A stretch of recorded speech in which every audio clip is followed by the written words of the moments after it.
Hi, this is Rosalie with the Wichita Falls Public Library. I'm here to lead us through our craft kit for today, which is going to be embroidered holiday cards. I have a few examples to show you, but first I'm going to show you the supplies that you're going to get in your kit, as well as what you need to bring to the table.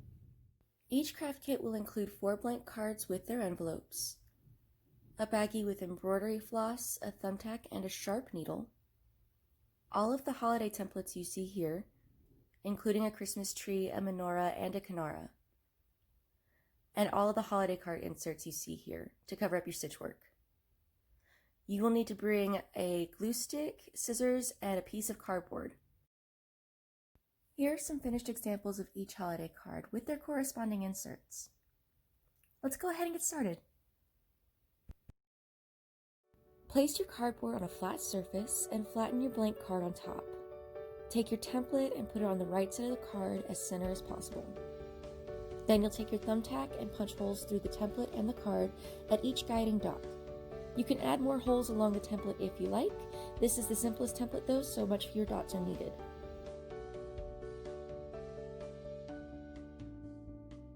You can also adapt your template. The tree has a trunk that I'm choosing to leave off for a more contemporary look.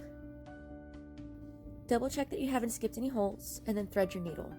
You only want to use a 2-strand segment of floss for this each time, and you don't want to tie a knot at the end of your floss. Starting from the inside of the card, start your first stitch.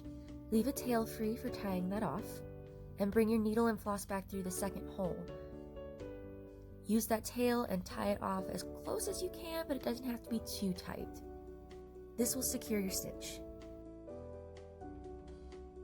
Now, using the template as a visual guide, start stitching. This template works out to have a tidy reverse side, but that's not super necessary. Whoops! I finished the stitch wrong, but all I had to do was use my needle to pull that stitch out. Rethread my needle, and we're ready to go again.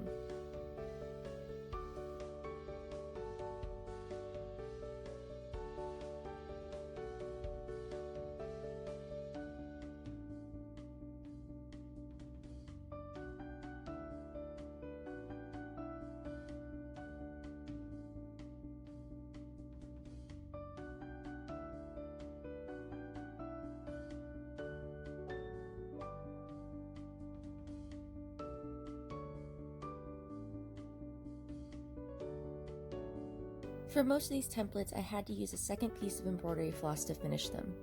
It's easy to tie off the end using the previous stitch. Then you just thread your needle and get back to it. Each kit should have at least 2 pieces of pre-cut segmented floss, of each color.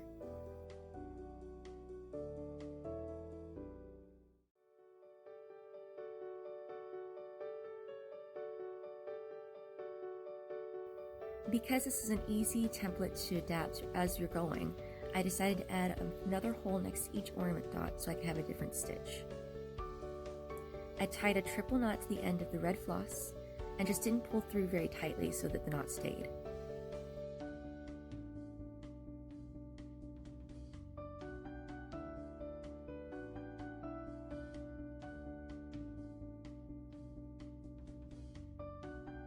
I decided to add a star at the top of my tree, but please don't pull a me and punch holes through the back of your card too, like I'm about to do.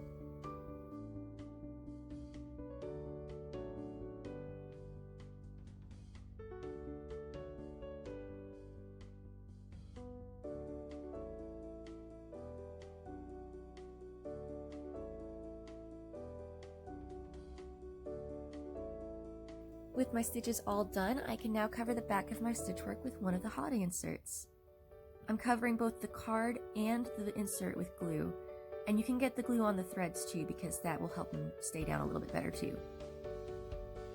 Once I make sure that the edges are all nice and glued down, I cover the whole thing with a book for an hour to a day. Okay, so now that I've shown you basically the rundown of how to do one by hand, I wanted to go over some of the styles that I had by example, just to show you some of the different things that you might come across. Because with this Christmas tree, or finished tree, it's pretty easy to stay really even. It's not the most difficult stitch in the first place. But for something like a snowflake or your menorah, they have a lot of different options as far as how closely you want to put the holes, as well as where you want to start. This was my first one that I made, which is why it's a little crooked. And something I want to warn you about is how close I have these holes. So you can put more holes than what the guided templates have, and you can put as many as you want, but I would definitely suggest not going this close. This is maybe 1/8 of an inch in between each hole, and it didn't like to stand up to being sewn at that point. And as you can see, the holes started to kind of blow out a little bit, so it's not quite as clean and even as it could be. With this, it's still not super straight, but I was doing holes about 1/8 of an inch apart, versus the Kunara that I did. These are about 1/2 to 1/4 inch spaced holes, and you still got a really nice curve out of them. So this is really the way I would suggest doing the menorah too.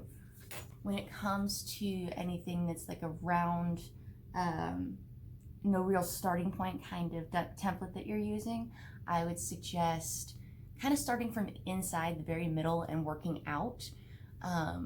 Just know that I definitely had to use more than one thread with these, so you probably will too. So in the description box below, I'm gonna have the list of supplies that we got for the blank cards as well as the embroidery floss. That way, if you find one of these that you love and you wanna make a whole bunch of them, you still have access to the supplies. And then I'll also have an email in the description below where you can contact me, so that if you want more of these inserts, I can email you the file with some printing instructions. So that's it. Thank you for watching. We are happy to provide these craft kits, and we want to hear back from you and hear all your feedback. If you make these, please post pictures, comment them below, or on our Facebook page. We're always happy to see what you come up with. Have a happy and safe Thanksgiving, and we'll see you next month.